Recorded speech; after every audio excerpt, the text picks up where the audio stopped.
dua hal.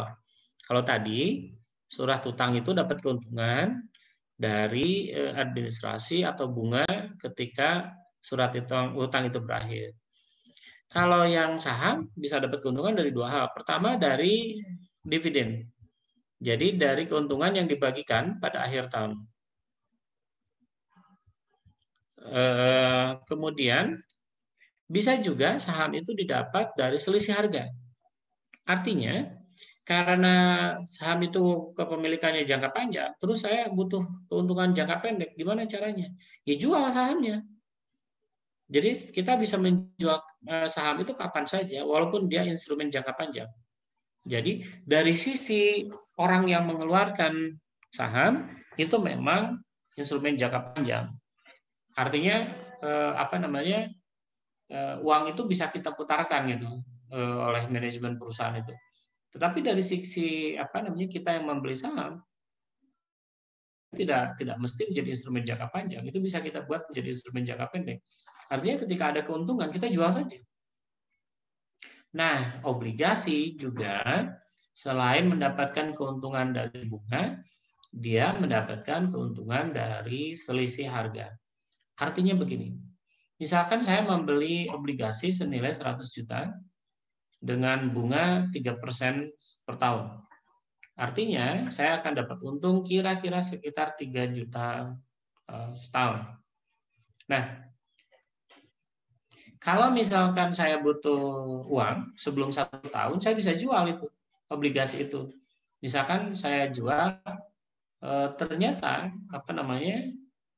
peminatnya tinggi. Ya, misalkan saya jual berapa, jadi bisa lebih tinggi daripada yang seharusnya. Dengan pemikiran itu maka kita lihat bahwa baik saham maupun obligasi itu dapat keuntungan bisa dari dua cara. Tunggu di akhir masa surat itu berakhir, kalau surat utang masa utang itu berakhir. Kalau saham tunggu akhir tahun. Itu akan dapatkan kalau saham itu dividen, kalau obligasi itu dapat bunga. Kemudian bisa juga dalam transaksi jangka pendek. Artinya ada selisih harga, maka itu sudah mengandung keuntungan. Tentu kita tidak akan bisa menyebut itu untung kalau misalkan saham atau obligasi itu belum kita jual. Nah, kemudian yang kedua, selain pertimbangan itu, saham dan obligasi juga ada perhitungan kalau terjadi kebangkrutan.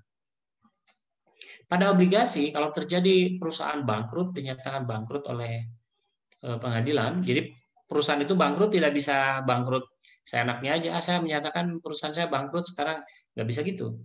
Jadi surat pernyataan bangkrut itu harus dikeluarkan oleh pengadilan. Ketika pengadilan menyatakan sebuah perusahaan itu bangkrut, maka yang pertama kali dilakukan oleh manajemen perusahaan bukan mengembalikan kepemilikan perusahaan. Jadi misalkan Anda punya saham di suatu perusahaan, perusahaannya bangkrut, Anda minta uangnya kembali, jual aset perusahaan, nggak bisa. Jadi yang pertama kali dilakukan oleh perusahaan ketika dia bangkrut adalah memenuhi hutangnya dulu. Jadi saham itu, pemegang saham itu sifatnya sisa. Jadi sisa kalau perusahaan sudah selesai membayar hutang-hutang, maka kemudian dia boleh membagikan kepemilikannya. Jadi misalkan nih, ada perusahaan, dia dinyatakan bangkrut, maka kemudian sesudah itu dia bayar dulu tuh, dia jual semua barangnya, asetnya, aset keuangan segala macam dia ambil, kemudian bayar dulu utang-utang. Sesudah selesai ada sisanya inilah yang dibagi rata sesuai dengan jumlah kepemilikan saham. Jadi bukan persoalan berapa uang yang dimiliki ketika saham itu dibeli. Artinya kalau misalkan sebuah perusahaan sesudah divaluasi harganya 100 juta, kemudian dikurangi hutang-hutang 50 juta, maka sisa perusahaan itu uangnya hanya sisa nilainya 50 juta, maka bukan persoalan Anda kemarin beli saham berapa. Anda bisa beli saham 60 juta, 70 juta. Saham itu kadang-kadang lebih tinggi daripada nilai perusahaannya. Boleh saja. Tetapi ketika bangkrut, yang Anda terima ya persentasenya, bukan jumlah sahamnya. Misalnya Anda menanam 100 juta, nggak penting itu 100 jutanya. Yang penting adalah kepemilikan Anda itu berapa persen. Jadi kalau Anda membeli saham, tidak penting berapa jumlah rupiahnya. Tapi penting untuk Anda perhitungkan adalah berapa persen kepemilikan Anda itu. Karena nanti ketika perusahaan itu bangkrut, maka yang diperhitungkan adalah Berapa uang yang akan kembali? Nah, jadi perbedaan saham dengan obligasi itu kira-kira seperti itu. Hamdan, ayo jelaskan lagi apa perbedaan saham dan obligasi, padahal sama-sama instrumen modal. Hamdan? Iya Pak, halo, halo. Ya, nyalain kameranya. Gimana? Jadi kalau saham itu, saham itu, iya ya. Oh, istilahnya. Milenial. Apa bedanya saham sama obligasi? Padahal sama-sama instrumen modal.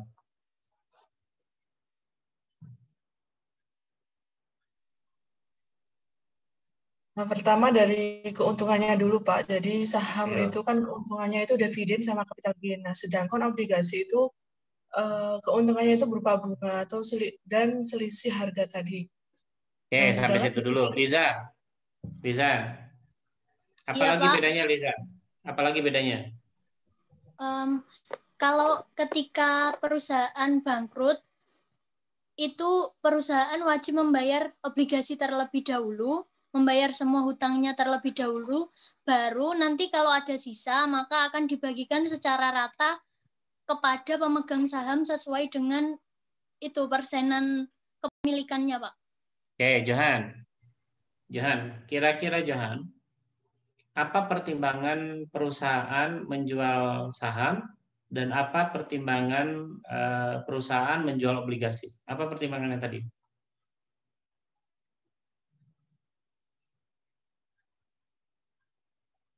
Itu tuh, mic-nya belum nyala. Mesti di-mute. Apa bedanya? Kalau jual saham itu tidak bayar hutang. Kalau obligasi nanti di akhir harus mengembalikan hutang. Oke, jadi pertimbangannya kata Johan begini. Kalau misalkan perusahaan saya menjual saham, saya tidak punya kewajiban apa-apa untuk mengembalikan. Nah, itu perbedaannya ya. Jadi kalau saham itu kita dapat modal dari masyarakat, kita nggak punya kewajiban apa-apa untuk mengembalikan itu. Kewajibannya hanya nanti di akhir tahun, kalau ada untung, kita punya kewajiban untuk membagikan keuntungan. Gitu kata Johan. Sekarang, Ajis. Jis. Pak, hadir Pak. Tadi katanya saham itu salah satu keuntungan yang didapat adalah pembagian keuntungan. Pertanyaan saya, apakah perusahaan wajib membagikan keuntungan?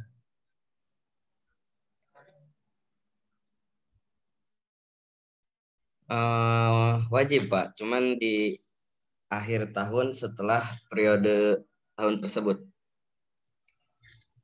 Filiana, wajib atau tidak Filiana? Wajib Pak, tapi kalau ada sisa setelah membayar utang keseluruhannya. Gimana, nggak kedengaran? Wajib Pak, kalau perusahaan mengalami keuntungan. Kalau untung, jadi kalau untung wajib membagikan keuntungan. Iya Pak. Afifah, betul atau enggak nih pendapatnya Ajis sama Filiana? Afifah. Afifah.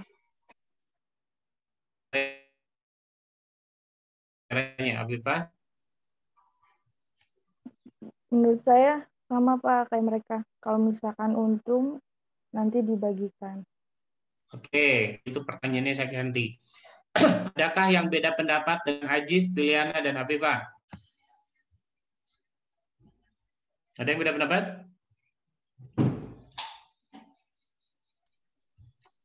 Saya, Pak. Nur Ajiswati? Apa? Siapa? Wahyu. Oke, Wahyu. Ya. Apa beda pendapatnya? Kalian kamera beda dulu. Pendapatnya.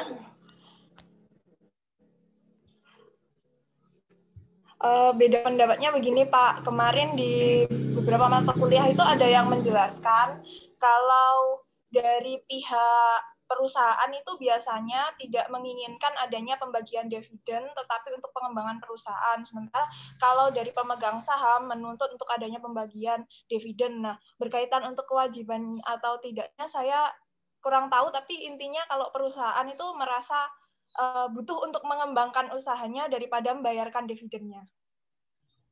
Eva, ngerti nggak Pak maksudnya Pak? Iya Pak. Ngerti nggak yang dijelaskan Wahyu? Iya. Apa katanya? Kalau perusahaan lebih mementingkan pengembangan. Kamera. Ya, gimana? Tadi katanya kalau perusahaan lebih mementingkan pengembangan perusahaannya daripada pembayaran dividennya. Ayo, mumpung kameranya nyala. Ayo. Gimana? Apakah kewajiban itu membagikan keuntungan itu? Ya, Pak. Apakah kewajiban membagikan keuntungan itu terhadap pemegang saham? Kalau menurut saya sama sih Pak, sebuah kewajiban membagikan keuntungan untuk pemegang sahamnya, sama seperti yang tadi. Aduh, gini, ini perhatiin semua ya. Jadi perusahaan tidak memiliki kewajiban untuk membagikan keuntungan kepada pemilik saham. Tidak ada satupun diktum yang menyatakan itu.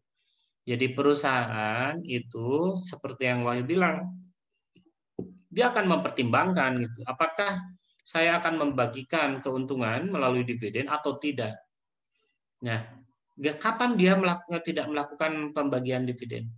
Kalau perusahaan memandang bahwa andai saja uang sisa keuntungan ini diputar lagi menjadi investasi tertentu dan ternyata lebih murah harganya dibandingkan kalau perusahaan meminjam uang untuk investasi itu atau keputusan pendanaan lainnya, maka dia akan menggunakan itu. Jadi begini saudara sekalian, kalau Anda nanti mengelola perusahaan, Anda punya uang, alternatifnya dua. Saya bagiin uang ini ke semua orang. Jadi saya bagikan uang itu pada semua pemilik saham, saya kasih semua. Tetapi kemudian saya jadi nggak punya uang untuk membangun pabrik, maka kemudian saya pinjam uang untuk membangun pabrik itu. Jadi saya meminjam uang untuk membangun pabrik, karena uangnya habis saya bagikan untuk keuntungannya untuk pemilik saham. Ketika saya meminjam uang kan ada bunga. Maka sekarang Anda harus pertimbangkan betul mana yang lebih murah. Menggunakan perusahaan yang ada, kemudian satu lagi meminjam uang di bank, tapi ada bunganya. Nah itu yang Anda harus pertimbangkan nanti kalau misalkan di perusahaan itu. Jangan ujuk-ujuk semua uang itu dibagikan gitu. Kalau semua uang dibagikan, kemudian Anda sendiri butuh uang malah minjem, dan minjem itu menimbulkan bunga yang tinggi, perusahaan kemudian jadi beban, maka Anda harus timbang baik-baik. Begitupun pemilik saham. Jadi pemilik perusahaan atau pemilik saham itu tidak selamanya yang Wahyu bilang tadi. Jadi Wahyu mengatakan semua pemilik saham itu lebih senang jika dia menerima dividen. Tidak selamanya. Jadi Anda harus baca buku saya, judulnya Dividen, Kebijakan Dividen, Teori dan Praktiknya di Indonesia. Tidak semua orang suka dividen. Orang akan lebih senang jika uang keuntungan perusahaan itu masukkan lagi ke perusahaan, kemudian perusahaan mengembangkan diri, sehingga kemudian perusahaan lebih berkembang, akibatnya harga saham akan makin naik. Logikanya begitu kan? Kalau perusahaan berkembang, maka kemudian menjadi lebih kaya, orang akan memandang perusahaan menjadi lebih valuable, kemudian orang berani membeli sahamnya menjadi lebih mahal. Artinya, sekarang keuntungan pemilik perusahaan menjadi besar, karena kan selisih harga saham kan keuntungan buat pemilik perusahaan. Lihat bedanya. Kalau misalkan sekarang dibagikan menjadi dividen, maka pemilik saham memang dapat untung. Tapi untungnya kemudian dipotong pajak. Kapan dipotong pajaknya? Sekarang. Kalau misalkan uang itu diinvestasikan lagi, perusahaan menjadi besar, harga saham jadi naik, maka kepemilikan kekayaan si pemilik perusahaan jadi naik. Ada pajak nggak? Nggak ada. Kan nggak jual apa-apa. Selama tidak ada transaksi jual beli atas saham, tidak ada pajaknya. Artinya kemudian maka dia dapat keuntungan dan tidak dikenai pajak. Kenapa? Karena keuntungannya hanya keuntungan akuntansi. Tercatat untung. Belum terjadi, karena yang namanya untung itu harusnya saya jual saham saya, ada selisih harga, saya dapat untung. Tetapi realitanya sekarang harga saham naik. Berarti kan untung.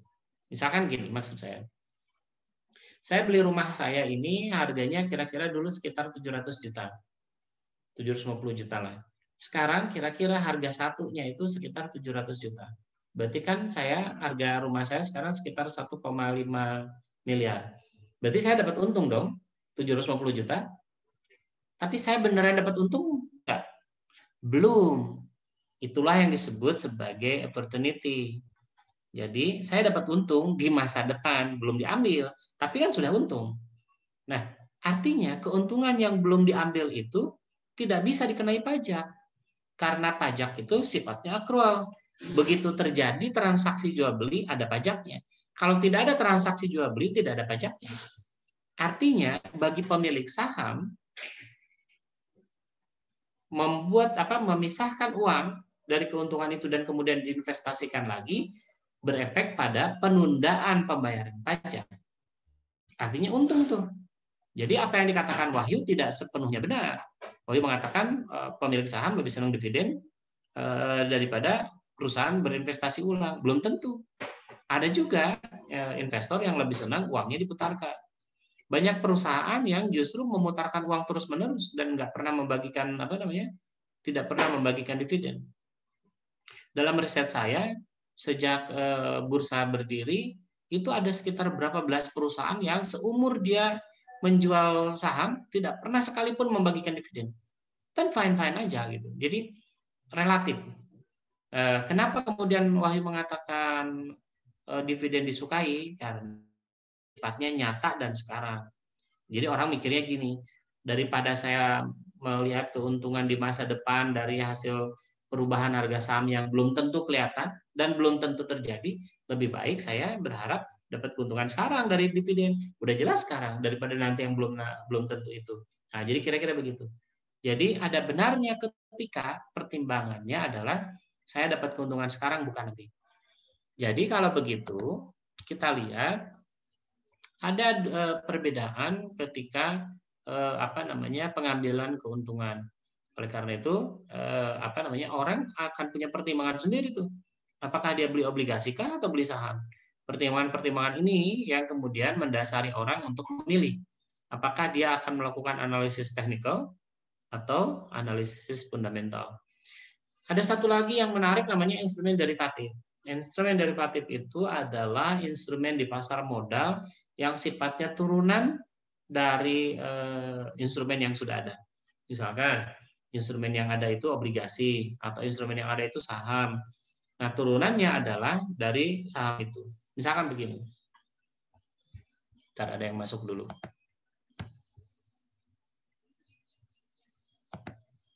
Baik. Kita lanjutkan. Derivatif itu contohnya seperti apa? Kita buat sederhana dulu. Derivatif itu sederhananya adalah instrumen yang asal-usulnya dari instrumen yang sudah ada. Tadi misalkan ambil contoh saham. Biasanya itu berupa hak dan kewajiban. Artinya, misalkan begini. Perusahaan menjual menjual saham dengan harga Rp1.000. Kemudian perusahaan juga menjual hak untuk membeli sahamnya 6 bulan kemudian, setahun kemudian, atau entah berapa waktu kemudian,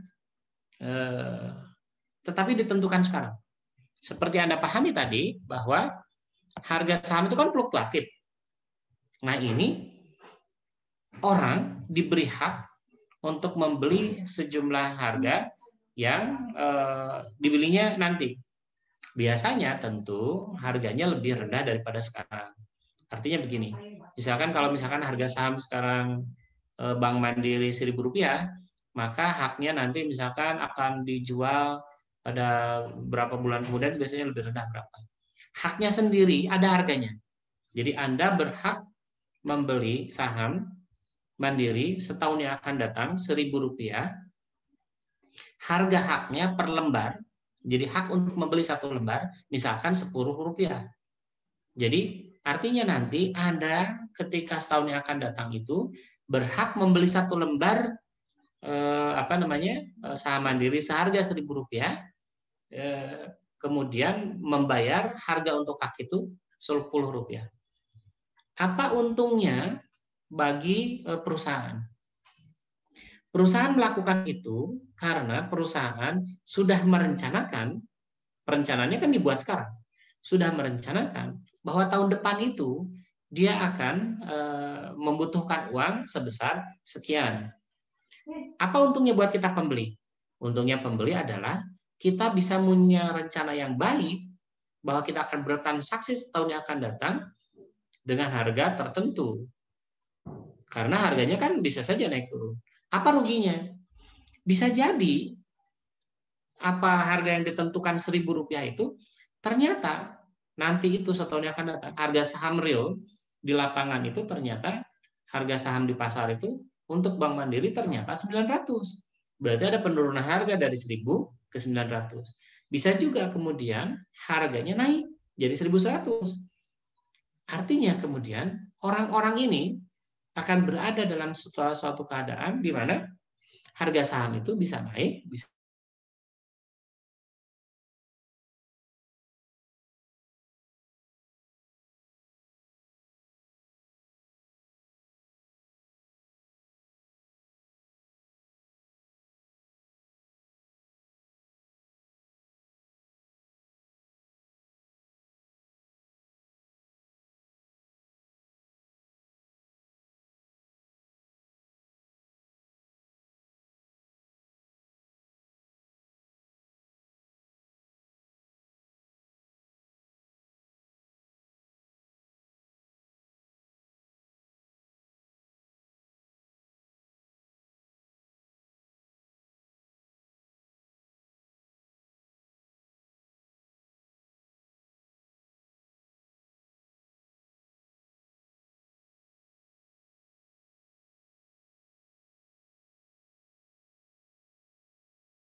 kita sambil jalan ya, sambil nunggu teman-teman yang masuk.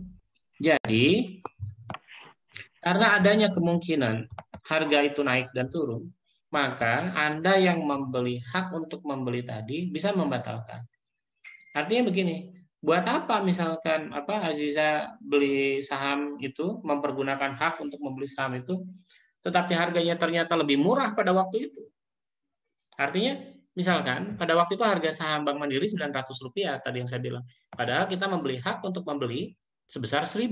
Artinya, kalau kita lakukan transaksi itu, maka kita akan rugi sebesar Rp100 per lembar saham. Jadi tentu akan sangat bodoh gitu kalau kita membeli harga saham yang itu. Daripada beli harga saham yang itu berdasarkan hak itu, mendingan kita beli saja harga saham di pasar. Di mana kita beli saham di pasar seharga 900, untung Rp100.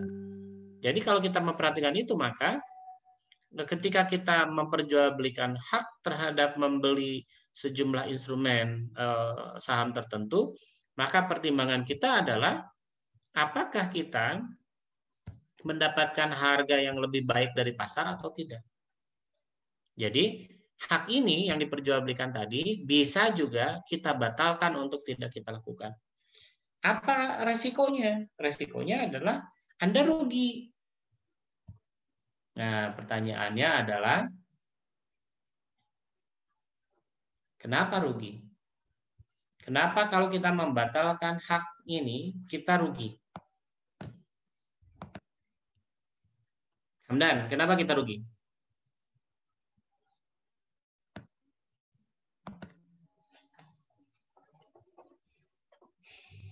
Ayo nyalain aja lah kameranya semua. Biar saya bisa lihat orang apa konsentrasi atau enggak.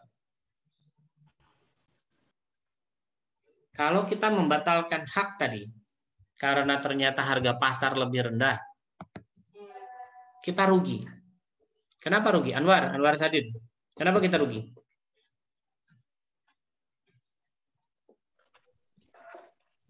Belum tahu, Pak. Oke,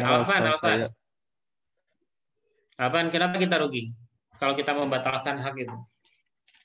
Karena misal kalau kita menjual hak untuk memastikan saham dalam waktu kemudian dan pada waktu sekarang itu berbeda, Pak. Kadang terjadi perubahan harga hak itu sendiri, Pak. Bukan. Pertanyaan saya, kan tadi kita membatalkan hak. Kita kan punya hak. Kan sudah beli tadi. Sudah beli haknya sebesar Rp100. Per lembar saham untuk Rp1.000 harga saham Bank Mandiri di masa depan. Karena kita lihat kemudian harga pasar Bank Mandiri itu cuma 900, kita batal tuh beli. Nah, tapi kita rugi. Kenapa Alvan kita rugi? Karena harga sahamnya menurun, Pak. Bukan. Kalau harga sahamnya nurun kita nggak rugi. Putri, kenapa Put?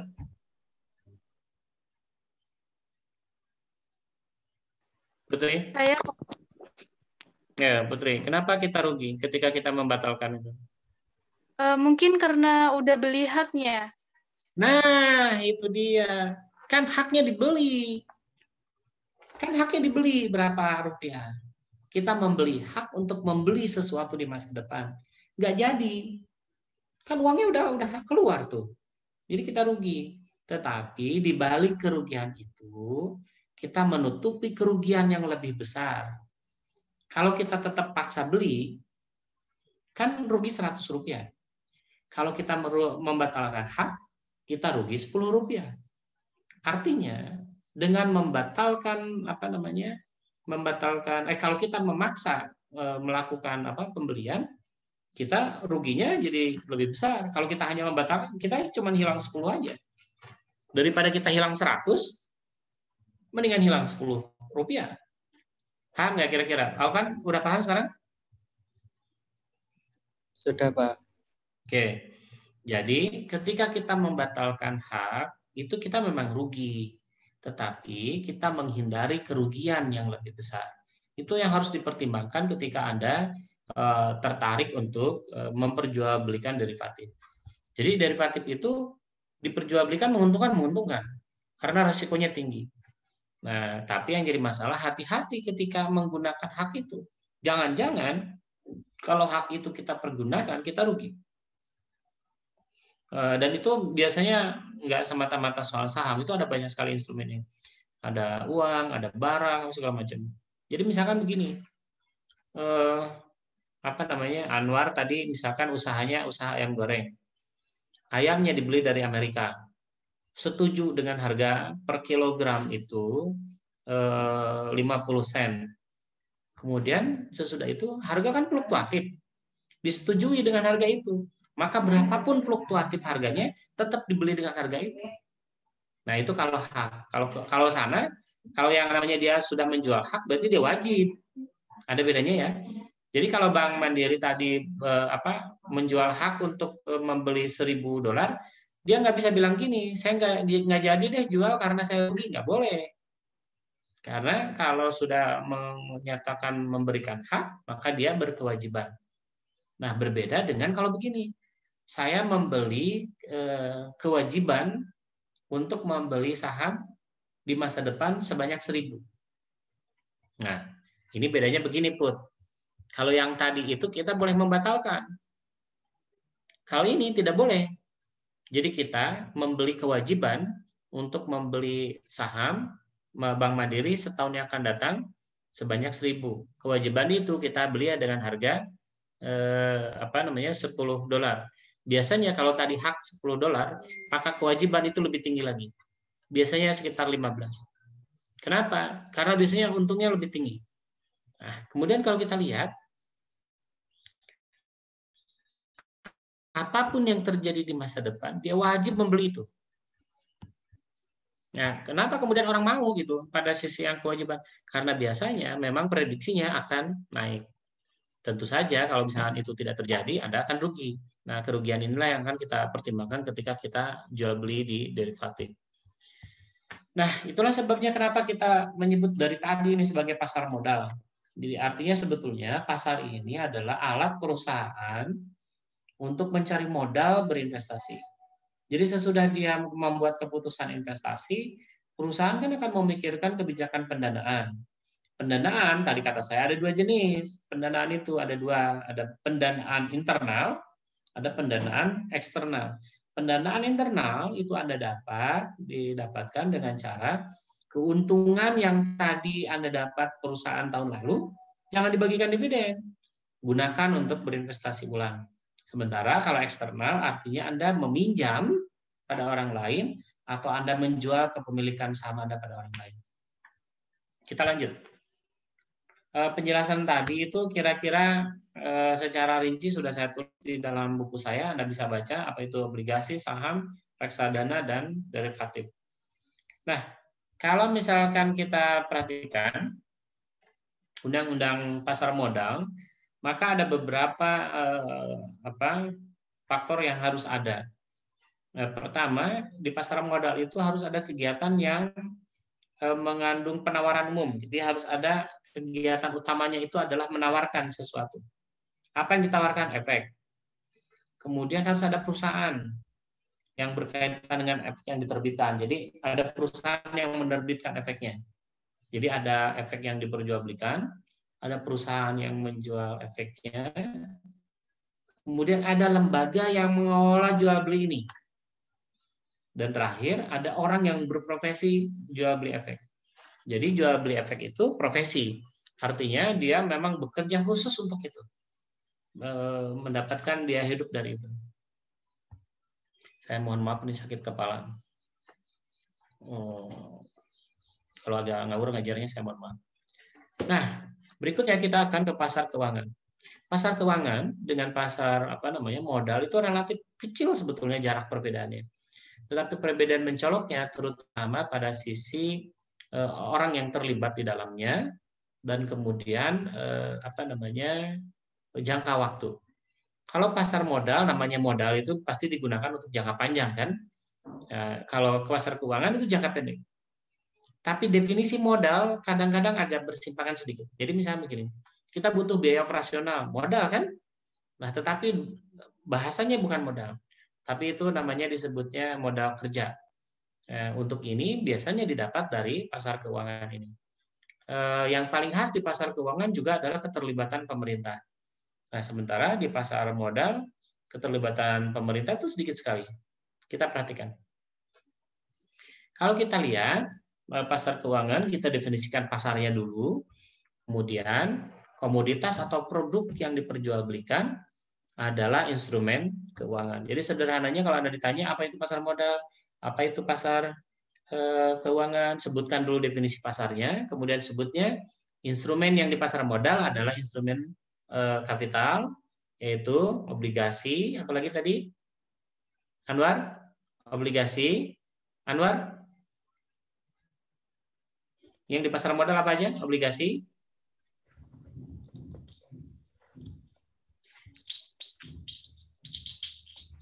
Obligasi saham. Terus? Sama benar Pak, tadi lupa Pak. Ramadan. Apa aja itu? Obligasi, terus? Obligasi, saham, reksadana.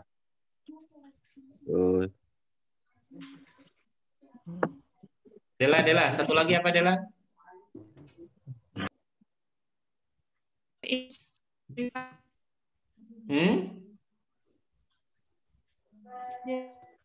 Instrumen derivatif. Aduh, putus-putus. Satu lagi instrumen derivatif. Instrumen derivatif itu adalah instrumen turunan dari instrumen yang lain. Saya sakit sekali ya. Bentar,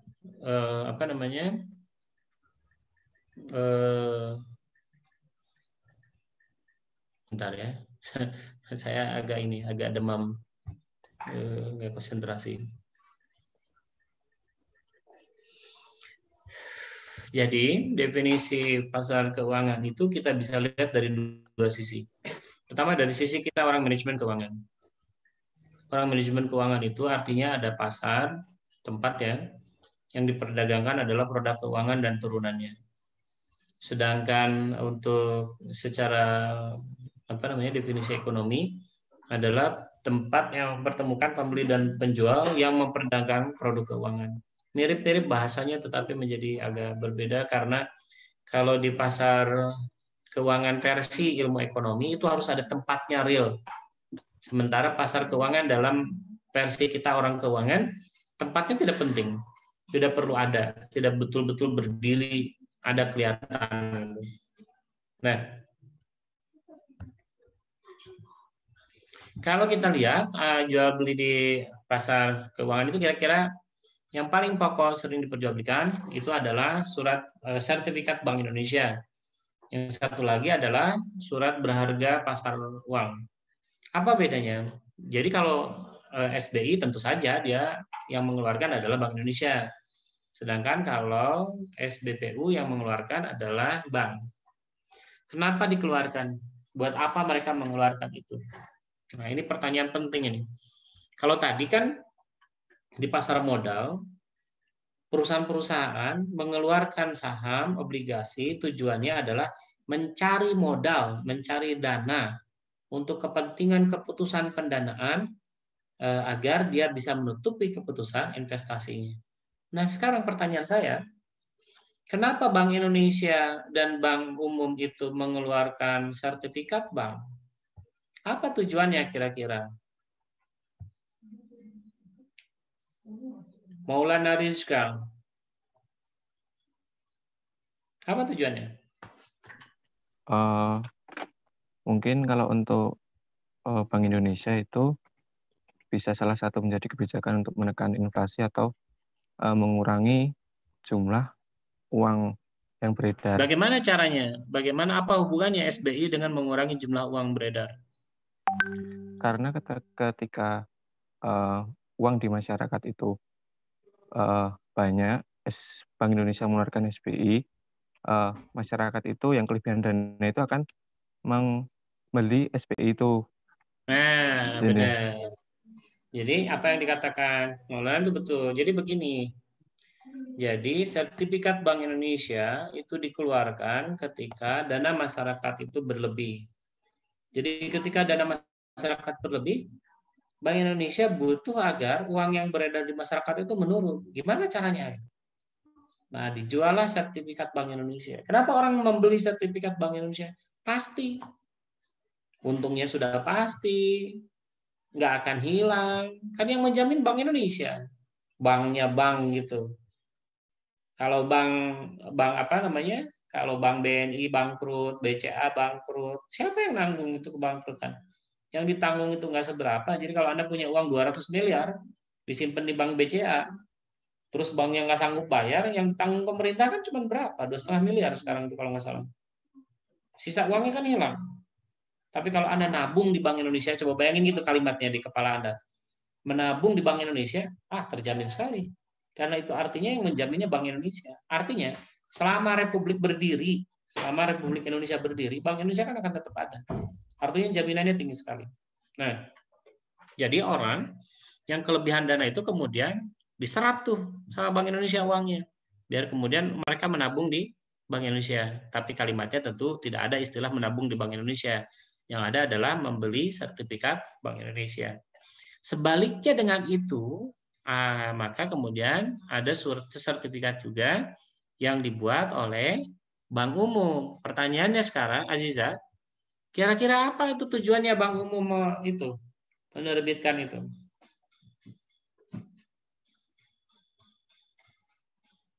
Aziza, Iya, Pak. apa kira-kira? Saya maaf ya tangannya digini ya, sakit sekali. Aziza gimana?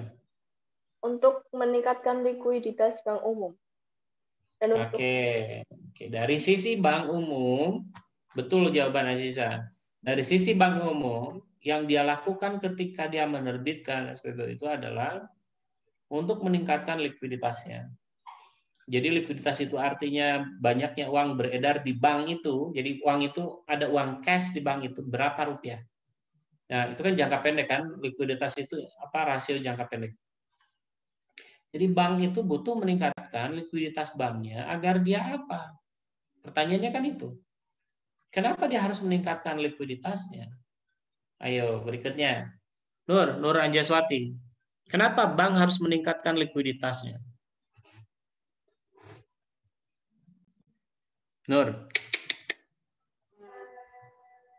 halo. Nur ketiduran ini. Ayo Nur, kenapa bank harus meningkatkan likuiditasnya? Sampai-sampai kemudian harus menjual sertifikat bank umum ini. Gimana, Pak? Nur, kata Azizah tadi, tujuan dari bank umum menerbitkan sertifikatnya itu adalah untuk meningkatkan likuiditas. Pertanyaan saya adalah, kenapa sih bank umum harus meningkatkan likuiditasnya kira-kira, Nur?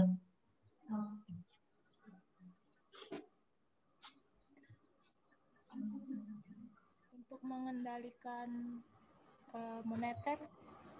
Apa hubungannya mengendalikan moneter? Orang bank umum kok, dia bukan pemerintah. Dia nggak peduli apa itu. Apa Nur? Nur jadi direktur Bank Mandiri.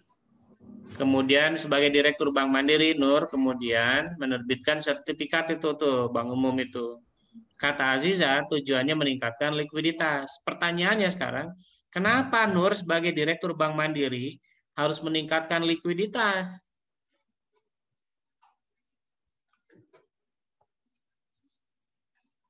Ayo, jangan pada tidur,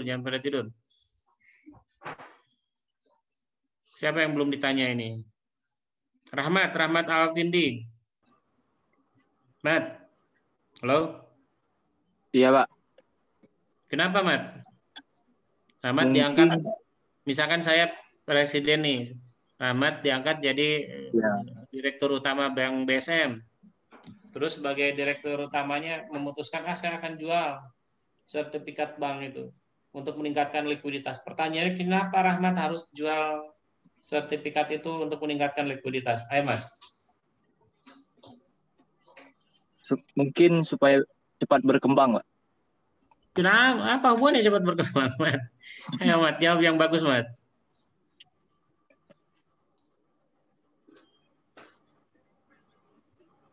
Ayo, Mat. Apa, Mat? Aduh, Mat. Harus banyak baca ya, Mat ya? Iya. Vidya. Kenapa Vidya kira-kira? Ayo, ini ada nggak yang mau jadi direktur bank? Harus bisa jawab pertanyaan ini. Vidya, kenapa harus jual sertifikat? Vidya? Ayo, Vidya. Iya, Pak. Nah, Pak Vidya sebagai Direktur Bank Mandiri Syariah harus menjual sertifikat untuk meningkatkan likuiditas.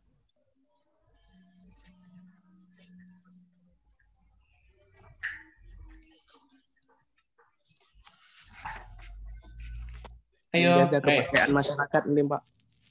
Kenapa? Siapa ini yang jawab nih? Saya belum bisa lihat. Halo, apa jawabannya lo? Mungkin menjaga kepercayaan masyarakat. Bukan lo, ayo. Berarti belum layak jadi direktur BSM. Siapa yang mau layak jadi direktur BSM? Ayo. Halo, Hafid. Fid, kenapa Fid? Kira Fid? Kurang baca nih berarti. Siapa tuh? Man, apa Man?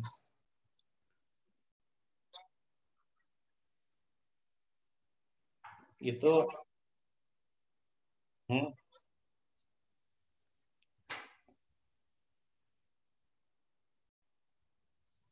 gimana?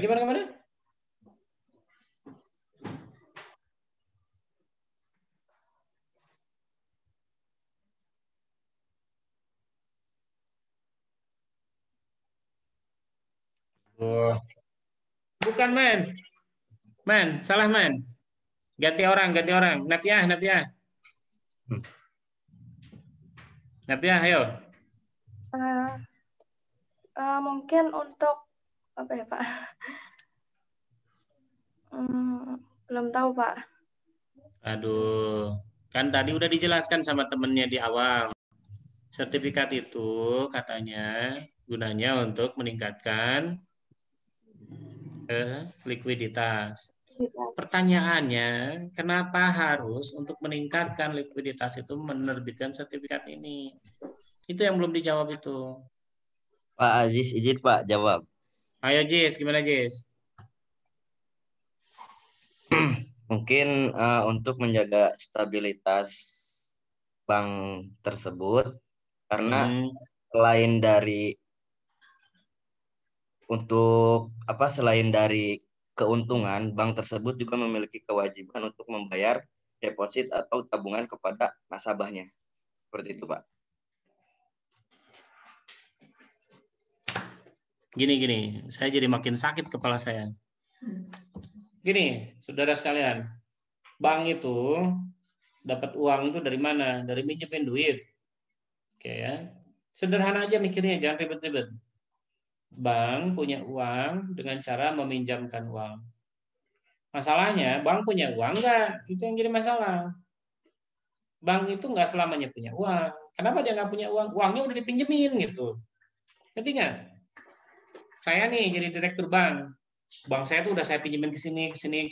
Ada orang datang lagi. Ajis misalkan, uang saya udah habis nih. Saya punya bank, uang saya udah habis saya pinjemin ke semua orang. Ajis tiba-tiba datang, Pak, saya punya ini Pak, punya tanah Pak. Saya punya. Jis, kamu di mana rumah Jis? Subang Pak, Pabuaran. Subang. Oke. Ternyata Ajis tuh bilang gini, Pak, saya tuh punya rumah Pak, punya tanah di Subang, tanahnya gunung Pak. Kemarin itu saya ke gunung itu, Murubagong apa bahasa Indonesianya? Berburu babi hutan. Oke, nah ketika saya berburu babi hutan Pak, saya kan ke sungai itu Pak, cuci daging babinya. Pas saya cuci dagingnya itu Pak, kok saya lihat batu-batunya mengkilap Pak, kuning-kuning. Nah, karena ini di tengah gunung kan nggak mungkin orang Pak gitu. Terus saya ambil Pak, ternyata emas gitu. Kan biasa emas ada di sungai kan, indikator awalnya. Nah, sesudah dicek ternyata emas tuh. Tapi masalahnya Ajis itu tidak punya hak menambang, tidak punya alat menambang. Kan bagus tuh, bisnisnya sudah bagus tapi nggak punya peralatan. Butuh pinjam uang ke saya, bank. Saya sebagai pemilik bank melihat Ajis punya punya kapasitas itu untuk dikasih pinjam uang. Uangnya nggak ada saya. Artinya saya tidak liquid. Bank saya itu tidak liquid, tidak punya uang cash gitu. Nah, cara mendapatkan uang cash itu yang paling sering orang lakukan adalah membuat orang menabung. Jadi Pak Rahman nabung